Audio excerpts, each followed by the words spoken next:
Sir ఇప్పుడు ఏంటి మీ ఇది వృత్తి అయిపోయిందా లేకపోతే ఇది ప్రవృత్తిగానే ఉందా? మీ యాక్చువల్గా మీ వృత్తి ఏమిటి అంటే ఏం చెప్తారు? వృత్తి ఏం కాదమ్మా, అంటే ఇక్కడ ఒకటి జరిగిందమ్మా, అనుకోకుండా నాకు ఒక అద్భుతం తెలిసింది. చాలా జాగ్రత్తగా గమనించి నేను ఎందుకు ఎంత డెడికేట్గా చెప్తున్నాను. ఇప్పుడు నేను ఒక అద్భుతమైన విషయం నాకు తెలిసింది. ఇది కాకతాళీయంగా యాదృచ్ఛికంగా జరిగింది, కొన్ని కాకతాళీయంగా జరుగుతాయి. నేను బరువు తగ్గడం కోసం చేసుకున్న ఒక డైట్ ఇది డయాబెటీస్ తగ్గిస్తుందని నాకు అర్థమైంది. ప్రాక్టికల్గా ఇప్పుడు ఎవరి మొండిగా తగ్గన వాళ్ళకి అద్భుతంగా తగ్గటం, ఏళ్ల తరబడి ఉండే సూర్యాసిస్లు, దశాబ్దాల తరబడి ఉండే సూర్యాసిస్లు 15 రోజులు 20 రోజుల్లో కొత్త స్కిన్ రావటం, బీపీలు తగ్గటం, థైరాయిడ్ తగ్గటం, ఇదంతా ఇనీషియల్గా. ఇలా 1 by 1 20 ఏళ్ళ నుంచి పిల్లలు లేనాడు పిల్లలు పుట్టడం, ఇలా 1 by 1 అద్భుతాలు జరుగుతున్న కొద్దీ నేను పబ్లిక్ వెళ్తున్న కొద్దీ పబ్లిక్ కొన్ని లక్షల టెస్ట్ మనీలు ఓపెన్గా వచ్చి ఇవ్వటం, ఎక్కడికి వెళ్ళినా మీకు తెలుసు కదా ఎంతంత నా మీటింగ్స్ అంత భారీగా జరుగుతాయి. వాళ్ళు 25-30 మంది అటెండ్ అయిన మీటింగ్స్ 8 గంటల సేపు నేను మాట్లాడానంటే అంటే ఎంత జనం ఎందుకు వచ్చారు మీటింగ్కి? ఒక రామకృష్ణ అనే ఒక కామర్స్ గ్రాడ్యుయేట్ ఒక హెల్త్ గురించి చెప్తా అంటే రాత్రి 2 వరకు 25,000 మంది 15,000 మంది 30,000 మంది కూర్చుని ఎందుకు విన్నారు? 8 గంటలు వింటారు ఎక్కడన్నా? వినలేరు కదా. ఒక సినిమానే కూర్చోపెట్టలేదు కదా, 3 గంటల సినిమా అంటే వెళ్ళరు కదా. అలాంటిది ఎందుకున్నారు అంటే అందులో ఉండే విషయం వెళ్ళిపోతున్నారు కదా సార్, వెళ్తారు కదా. అంటే అందులో ఉండే విషయాని కోసం వచ్చారమ్మ. విషయం లేకుండా నా దగ్గర ఇప్పుడు నాదేమన్నా భక్తి, సపోజ్ బాగా సేల్ అయ్యేంటి సినిమా భక్తి కదా, సినిమా ఫంక్షన్ పెడితే ఎవడు పెట్టినా వస్తారు, భక్తిది ఏమైనా జరిగిన ఆధ్యాత్మిక కోణాలు వస్తారు. నాది అది కాదుగా, హెల్త్కి ఎవడు వస్తాడమ్మా చెప్పు? Health is the most boring subject in the world కదా. అందులో ఎంటర్టైన్మెంట్ ఉండదు కదా, ఎంటర్టైన్మెంట్ ఏమి ఉండదు, దాంట్లో ఎంటర్టైన్మెంట్ ఉండదు, ఆధ్యాత్మికమైన ఫీలింగ్స్ ఉండవు. బట్ దానికి అంత మాస్గా వచ్చారంటే ఫలితాలమ్మా. అలా వచ్చిన తర్వాత నాకు అర్థమైంది ఏంటంటే నువ్వు అడిగిన కోసం నాకు వ్యాలిడిటీ పాయింట్ ఉంది. నేను ఎందుకు దీన్ని వృత్తిగా చేసుకోవాల్సిన అవసరం ఉందంటే ఒక మనిషిగా నా కర్తవ్యం ఈ డైట్ను ముందుకు తీసుకెళ్ళడానికి కొన్ని స్కిల్స్ కావాలమ్మా. ఒక 4-5 కావాల్సి వస్తే ఈ 4 నేను ఘనంగా చెప్పగలను. నాకు 4 ఉన్నాయి. ఈ 4 ఉంటే చాలా అరుదుగా జరుగుతుంది. ఆ ఒకటేంటంటే సబ్జెక్ట్ పూర్తిగా ఆకలింపు చేసుకుని చెప్పగలగటం. ఇప్పుడు నేను చూస్తున్నారు నన్ను ఇన్ని మీటింగుల్లో నన్ను మోసేయడానికి పెద్ద గ్యాంగ్ రెడీగా ఉంటుంది. ఒక్క మాట అన్నా నా పేక పెసకడానికి ట్రోలింగ్ బ్యాచ్ సంగతి మీకు తెలుసు కదా. ఒక్క మాట మీద కూడా ట్రోలింగ్ ఎందుకు వెళ్ళిపోయారు నాకు సబ్జెక్టుల మీద. ఇవాళ వరకు మీరు గూగుల్ కూడా చూసుకోండి, ఎవరైనా సరే పబ్లిక్ నా సబ్జెక్ట్ని కాంట్రాడిక్ట్ చేస్తే ఒక్క పాయింట్ కూడా ఎవడో మాట్లాడలేడు. ఈ హేతువాదులు మురిగినా ఇంకెవడన్నా మురిగినా చాటును కూర్చుని రెండరా చూసుకుందామంటే తోకముడికి ఎందుకంటే పారిపోయేవాళ్ళే కానీ ఒక్కడ కూడా ముందుకు వచ్చినా లేడు కదా. అంత సబ్జెక్ట్ నేను మాట్లాడతా డాక్టర్ కాన్ఫరెన్స్లో మాట్లాడాలంటే సబ్జెక్ట్ ఒకటి కావాలి. 1 2 అద్భుతమైన వాక్చాతుర్యం కావాలి. ఎక్కడా తడబడకూడదు. తెంగు స్లిప్ అయిందా మోసేస్తారు, వేసేస్తారు. తడబడకూడదు, వాక్చాతుర్యం కావాలి. అన్నిటికంటే ముఖ్యంగా ధైర్యం కావాలి.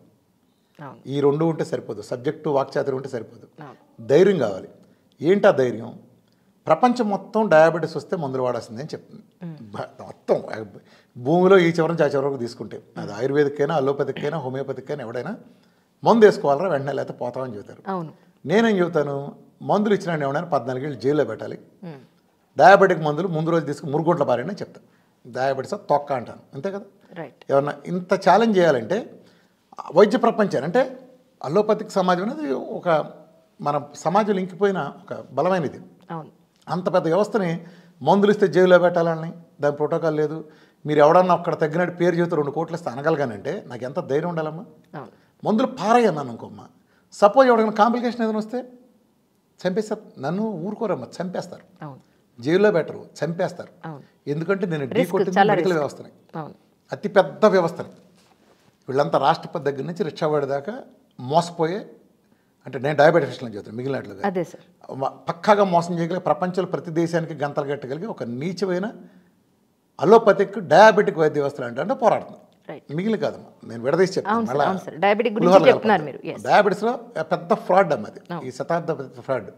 ఈ విషయం నేను ఎంత బలంగా చెప్పాను, ఎంత గిల్లుతాను, నిజంగా ఎంత ఛాలెంజ్ చేయాలమ్మా.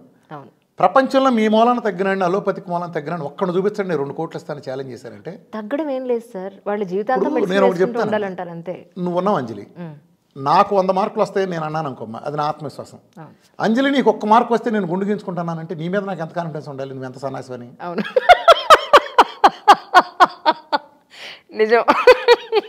నువ్వు 1 మార్కు తెచ్చుకొని నేను గుండు గీంచుకుంటాను అన్నానంటే, నేను తలకాయ తీసుకుంటానంటే నీ మీద నాకు ఎంత విశ్వాసం ఉండాలి. ఫస్ట్ మీరు చెప్పే మాట మీద మీకు ఎంత నమ్మకం ఉండాలి, నాకెంత నమ్మకం ఉండాలి. సంపాతల బారేస్తా తేడా ఏంటి, అవతల ఉంది ఏంటి, మందులు. ఒక మందు తేడా వస్తే ప్రపంచం అంతా వేసుకోమని మందులు చెబుతాయంటే నేను గురువు అని చెప్పి జసనపంగా వేసుకోమంటాడు. ఇట్లాంటి ఆధునిక విధానం ఇట్లాంటి డైట్ విధానం చెప్పి పివి సత్యనారాయణ గారు వేసుకోమంటాడు. డైట్ చెప్పేవాళ్ళు కూడా మందులు మానమని ఎవరు చెప్పడం. అసలు ప్రపంచంలో ఏ విధానమో చెప్పదు. నేను తీసి మురుగుంట్లో పారాను అంటాను. అడే కాలు నరికెళ్ళి ఎవరికంటారా పరే అవతల మురుగుంట్లో, పెద్ద ఫ్రాడ్ అని చెప్తాను. ఇలా చెప్పి ఇన్నేళ్ల పాటు నేను ఉంటా, నేనే కదా ఐఎంఏ వాళ్ళు కూర్చున్నా, ఇంకోళ్ళు కూర్చున్నా, మీరు చేతపడికంటే నీచి వాళ్ళు ఇదే కదా నేను చెప్పుకెళ్ళింది. ఎక్కడన్నా నా మాట వెనక్కి వాయిస్ వెనక్కి. అంటే ఇది మీరు ఇటువైపు రావడానికి మీకుండేదా షుగర్ ఏమన్నా? అది లేదు, ఎక్స్పెరిమెంట్ నాకు ఉండేది. నాదంతా బెజవాడ బ్యాచ్ అంతా, మేమంతా పొద్దున బిర్యానీ, సాయంత్రం ఇంకోటి బిర్యానీ ఆలోచించే బ్యాచ్. హెవీ వెయిట్ ఉండేవారేమో. హెవీ వెయిట్ ఉండేవాడిని, హెవీ ఎక్సర్సైజ్ కూడా చేసేవాడిని. నేను బాగా ఫిట్. ఓకే. విజయవాడ నుంచి గుంటూరు సైకిల్ వేసుకెళ్తుంటే మాటలు కాదు కమ్మా, పాత సైకిల్ వేసుకెళ్ళటం. చాలా కృష్ణానది స్విమ్మింగ్ గంటలు చేసేవాళ్ళం. చాలా అంత చేసినా రోజు రోజు పెరుగుతూనే ఉండేవాళ్ళు. పెరగటం ఏంటంటే ఇక్కడ ఒకటి ఉంటుందమ్మా, లావు బరువు అని ఫ్రేమ్ను బట్టి కూడా ఉంటుంది. ఇప్పుడు నేను ఉన్నాను అనుకోమ్మా, నాది మన సత్యనారాయణ గారు లేదా ఎన్టీ రామారావు గారు లేదా ఎస్వి రంగారావు గారు లాగా పెద్ద ఫ్రేమ్స్. ఇప్పుడు ఈ కృష్ణ గారు, నాగేశ్వరరావు గారు, వీళ్ళంతా సన్న ఫ్రేమ్స్. ఈ బ్యాచ్ అంతా సన్న ఫ్రేమ్స్. మేము వాళ్ళలాగా ఉండలేము, మా ఫ్రేమ్లు పెద్దగానే ఉంటాయి. కానీ ఆ ఒబేసిటీ ఎంతగా తగ్గనప్పుడు నేను అనుకోకుండా చేశాను, ప్రోగ్రామ్ చేశాం. ఈ ప్రోగ్రామ్ సక్సెస్ నాకు అర్థమైన తర్వాత ధైర్యం కూడా కావాలని చెప్పాగమ్మా. ధైర్యం. 4వది ఎథిక్స్ అమ్మ. ఎథిక్స్ ఈ ఫీల్డ్లో నేను కనుక నాకుండే నాలెడ్జ్తో నేను సంపాదించాలనుకుంటుంటే మనిషికో రూపాయి తీసుకుని ఎన్ని కోట్లు సంపాదించామో నాకే తెలియదు. ఇన్ని మీటింగ్లు పబ్లిక్లో నేను అందరికీ ఛాలెంజ్ చేస్తున్నాను. నన్ను ఇన్ని మీటింగ్లు నన్ను ఇంతమంది పిలిచారు. ఏ మీటింగ్ అయినా నా కారు వేసుకెళ్ళాను, నా ఫ్లైట్లో నా టికెట్లు పెట్టుకెళ్ళాను, నా పెట్టుకెళ్ళాను తప్ప ఒక్క ఆర్గనైజర్ ఇన్ని వేల మీటింగుల్లో రామకృష్ణ గారికి మేము కారు ఫ్లైట్ డబ్బులు పంపించామని చెప్పమనండి. ఛాలెంజ్ చేస్తున్నాను. ఆ రోజుతో నేను వెళ్ళిపోతాను ప్రజా జీవితం నుంచి. నా సొంత డబ్బులు పెట్టి నేను వెళ్ళానమ్మా. ఈ 5 ఏళ్లలో ఎక్కడ తిరిగినా నా ప్రాపర్టీస్ అమ్ముకునే స్టేజ్కి వెళ్ళాను. చాలా నష్టపోయాను. బిజినెస్, కుటుంబ జీవితం అన్నీ నష్టపోయాను. ఎన్నో ఎదురు దెబ్బలు రకరకాలు ఉంటాయమ్మా. చాలా అంటే కొన్ని of the camera on the camera చెప్పే కాదు, చాలా ఉంటాయి, ఒత్తిళ్ళు ఉంటాయి. కుటుంబాన్ని వదిలేసి అన్నీ వదిలేసి ఇన్ని చేయాలి కదా. చేస్తే నాకేమొస్తుంది? అంతెందుకు, నాకుండే పాపులారిటీ సోషల్ మీడియాలో మీకు తెలుసు, ఎన్ని మిలియన్ వ్యూస్ వస్తాయో, టీవీ ఛానల్కి ఎంత హిట్స్ వస్తాయో ఇవన్నీ ఛానల్ అందరికీ తెలుసు. హయ్యెస్ట్ టీఆర్పీ మాకని చెప్పి చాలా ఛానల్లో ఓపెన్గా అనౌన్స్ చేసిన సంఘటనలు కూడా మీకు తెలుసు. తెలుగు మా చరిత్రలో ఎవర్ గ్రీన్ టీఆర్పీలని. అంత స్థాయి ఉండి నేను ఇవాళకి ఒకవేళ సంపాదించకుండా వేరే డబ్బులు ఇవ్వాలా, యూట్యూబ్ ఛానల్ పెట్టుకుని చాలా. ఈ రోజుకి నాకు లేదు. నేను చచ్చిపోయే లోపు నా పేరున ఉండదు ఒక్కటి కూడా. ఇప్పుడు వీఆర్కి ఎక్స్క్లూజివ్ అని నేను ఆథరైజ్ చేసిన ఛానల్ అది లేదమ్మా. లేదు, ఉండదు కూడా. నేను చనిపోయేలోపు కూడా ఉండదు. ఎందుకని అందరూ ఓపెన్ చేశారుగా, ఎవరి ఛానల్ వాళ్ళు ఓపెన్ చేసుకున్నారు. Self ethics. ఎథిక్స్ ఒక ఎదవ కోసం కాదు, ఎవరి కోసం కాదు. ఎథిక్స్ ఎప్పుడు కూడా మన కోసం కావాలి. ఇది నేను బలంగా నమ్ముతాను. ఎవరి కోసం నేను నువ్వు రుజువు చేసుకోవాల్సిన ఏంటమ్మా. సో నేను పెట్టాలంటే పెట్టలేనా, ప్రమోట్ చేసుకోలేమా, చేయలేమా. నాకుండే కాంట్రావర్షియల్ నేపథ్యానికి నేను పెట్టి చేస్తే దాని నుంచి ఎంత ఇది జనరేట్ అవుతుంది చెప్పండి. అవును, ఎందుకంటే కూడా నేను ఆథరైజ్ చేసిన ఛానల్, అది కూడా నాన్ పేమెంట్లో ఉంటుంది. నాన్ పేమెంట్ మోడ్లో ఉంటుంది. అదే అంటారు, వాటి గురించి నాకు తెలియని కూడా తెలియదు. టెక్నాలజీలో నేను ఉండను. నిజంగా ఉండాల్సి వస్తే సోషల్ మీడియాలో ఫేస్బుక్లో ట్విట్టర్లేసి అని ఓదరగొట్టేవాడు కదా. ఈ మధ్య ఓ ఫేస్బుక్ ఓపెన్ చేసి, అంటే నా టెస్ట్ మొదలని ఎక్కడ పడి ఉండడానికి వీల్లేదని ఓ పేస్ట్ అంత తప్పితే నాకేం తెలియదు. టెక్నాలజీ గురించి నేను పట్టించుకోను. నాకు వాట్సాప్ నెంబరు అది తప్ప నేనేం పట్టించుకోను. నాకు మా కింద 100 మంది అడ్మిన్స్, లక్షల మందికి గ్రూపుల్లో సర్వీస్ ఇస్తూ ఉంటారమ్మా. ఆ మీడియా ద్వారా ప్లస్ రామకృష్ణ వెళ్తారని హైదరాబాద్లో నన్ను కలవటం తప్ప వేరే లేదు. సో అది పక్కన పెడితే అమ్మా ఎథిక్స్ కావాలమ్మా. ఎథిక్స్ అనేవి చెప్పే కదా ఎవరి కోసం కదా. ఈ 4 నేను పాటించాను కాబట్టి దీని ముందు తీసుకెళ్ళగలిగాను. వీటిలో ఎవరు వచ్చినా వీటిలో ఏదో ఒకటి మిస్ అవ్వచ్చు. ఎథిక్స్ ఉండొచ్చు, ఇంకోటి ఉండొచ్చు, వాయిస్ లేపని గాను. అలా మన డాక్టర్లు అక్కడ కూర్చుని నన్ను వేసేద్దామని ఒక ఛానల్ ఆడి స్కెచ్ చేసి కూర్చుంటే వాళ్ళందరినీ నేను నిలవరించాలన్నా కూడా నాకు ఒక కమాండింగ్ వాయిస్ కావాలమ్మా. ఇప్పుడు ఎన్టీ రామారావు గారు ఉన్నారు, ఆ డైలాగులు ఆయన చెప్పారు కాబట్టి పేలి, ఇంకోళ్ళు చెప్తే పేలవు కదా. కరెక్ట్ అండి. ఇంకోళ్ళు ఆ నుంచి అదే డైలాగులు వస్తే పేలవు కదా. అంటే ఆ వాయిస్, ఒక కటౌటు, ఒక భారీ ఇది అన్నీ కలవాలమ్మా. ప్లస్ నాది నేపథ్యం కూడా బ్యాక్గ్రౌండ్ చిన్నప్పటి నుంచి నాకు ఎథికల్గా నేను పెరిగాను. బేసికల్గా మరి మా నాన్నగారి నుంచి, మా పేరెంట్స్ నుంచి నాకు వచ్చింది. ఇప్పుడు ఏమీ లేకపోతే నేను ఈ సెలబ్రిటీ కాకముందు నేను మా పేరెంట్స్ వీళ్ళని నేను మెడికల్ కాలేజీ బాడీ డొనేట్ చేశాను. శరీరాన్ని డాక్టర్ల కోసం ఇవ్వడానికి నేను ఇచ్చాను కదా. అంటే డాక్టర్లు నేర్చుకోవాలని ఇచ్చినాన్ని వాళ్ళు తప్పు చేస్తా అంటే వైద్య వ్యవస్థ తప్పు చేస్తా అంటే దిద్దాల్సిన బాధ్యత కూడా నా మీద ఉంటుంది కదా. నేను చెడుకు భయపడినాము. నా చిన్నతనం నుంచి నేను డిగ్రీ చదివే రోజుల్లో నా మీద 3 అటువంటి మర్డర్ కేసులు ఉండి, అంటే అన్యాయం జరిగితే నాకు వెనక ముందు ఎక్కడ చూసేవాడు కాదు, వీళ్ళు ఇరుచు పట్టమే. ఇప్పుడు విజయవాడలో కూడా మా వాళ్ళందరికీ తెలుసు నేను ఎన్ని ఇటు మీద ఫైట్ చేశాను. అంటే నాకు తెలిసింది ఒకటే, అన్యాయం జరిగితే నా కళ్ళ ఎదురుగుండా ఉండను, దేనికని వెళ్ళిపోతాను, ఎంత దాకానే వెళ్తాను. నా కళ్ళ ఎదురుగుండా జరిగితే నేను సహించను. చాలా ఫైటింగ్లు నేను ఈ డైట్లోకి వచ్చే ముందు వరకు కూడా కృష్ణానదిలో ఫైటింగ్ల దగ్గర నుంచి అన్నీ అందరికీ తెలుసు అమ్మా. పెద్ద పెద్ద అందరికీ విజయవాడలో మా బ్యాచ్ అందరికి కూడా నేను ఎలా రెబల్గా ఉంటానో తెలుసు. అంటే ఒక్కటేనమ్మా, చెడు ఉండేవాడు సమాజంలో చెడు మంచి ఎప్పుడు ఉంటుంది, కానీ చెడుకుండే గొంతు పెద్దదిగా ఉండకూడదు ఎప్పుడు. తప్పు చేసేవాడు ఒక ఆత్మన్యూనత భావంతో ఒక ఉండాలి, వాడికి గిల్టీ ఫీలింగ్ ఉండాలి. వాడు ధైర్యంగా రొమ్మిరుచుకు మాట్లాడకూడదు. వాడు తప్పు చేయొచ్చు, నేను కాదంటలా. తప్పు చేసినవాడు రొమ్మిరుచుకుని మాట్లాడు, ఒప్పు చేసేవాడు నంగిరంగగా మాట్లాడకూడదు. అది నేను ఇది బలంగా నమ్మాను కాబట్టి. చెడు చేసేవాడు వాయిస్ అంత బలంగా ఉంటే, మంచి చేసేవాడు వాయిస్ కనుక వింటే అవతల చెడు చేసేవాడు చెవులు పగిలిపోవాలి. ఇది నేను నమ్మించదు. ఎవడ సత్త సాగు బతికి అన్నాళ్ళమ్మ, మనిషి ఎవడైనా చావాల్సిందే. ఎవడైనా ఒక్కరోజే గమ్మ చచ్చేది, ఎన్నిసార్లు చేస్తాడు చెప్పు? పిరికాడు ఒక్కడే చేస్తాడు రోజు. జీవితంలో పుట్టినందుకు ఏదో చేయాలిగమ్మా. ఊరినే తిన్నామా, పెళ్ళాం పిల్ల, సినిమా చూసామా, సాయంత్రం పడుకున్నాం, ఇయ్యనా జీవితం అంటే ఏంటి? ఉండాలి కదా సంథింగ్. నేను ఎప్పుడు ఛాలెంజ్ని యాక్సెప్ట్ చేస్తానమ్మా.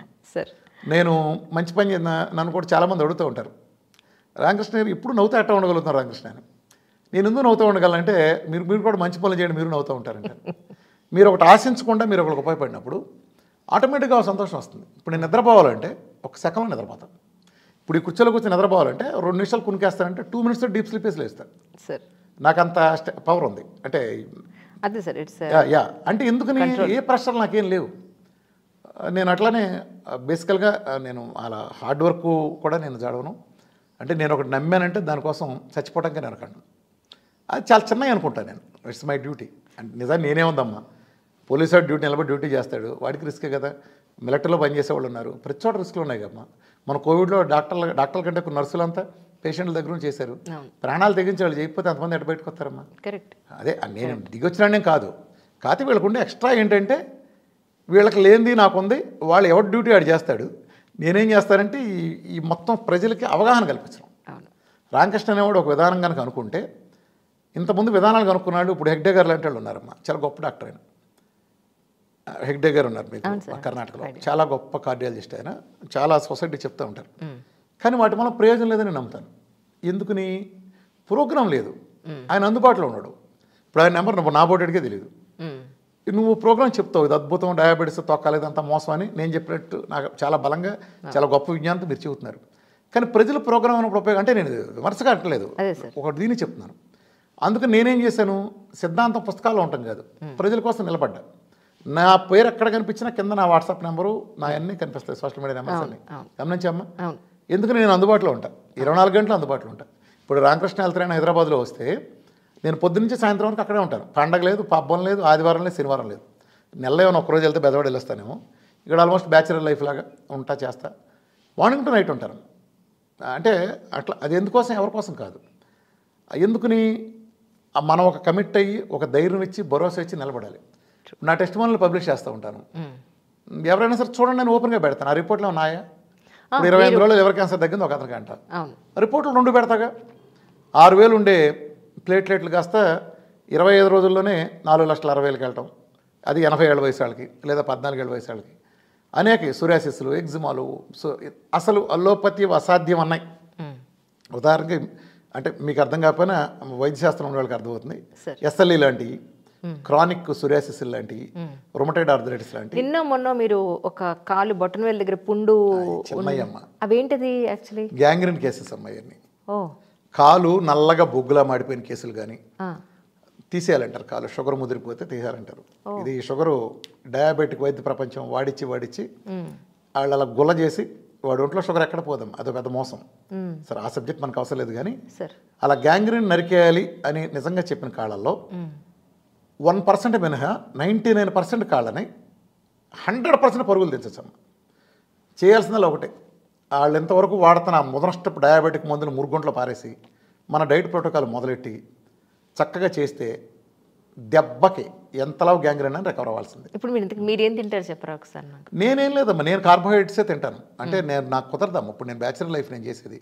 చాలామంది అనుకుంటారు అంటే ఇదే తప్పమ్మా. ఎట్లా వస్తుందంటే, నేను చేసేవాడిని నేను ఒక సిద్ధాంతం ప్రతిపాదించాను.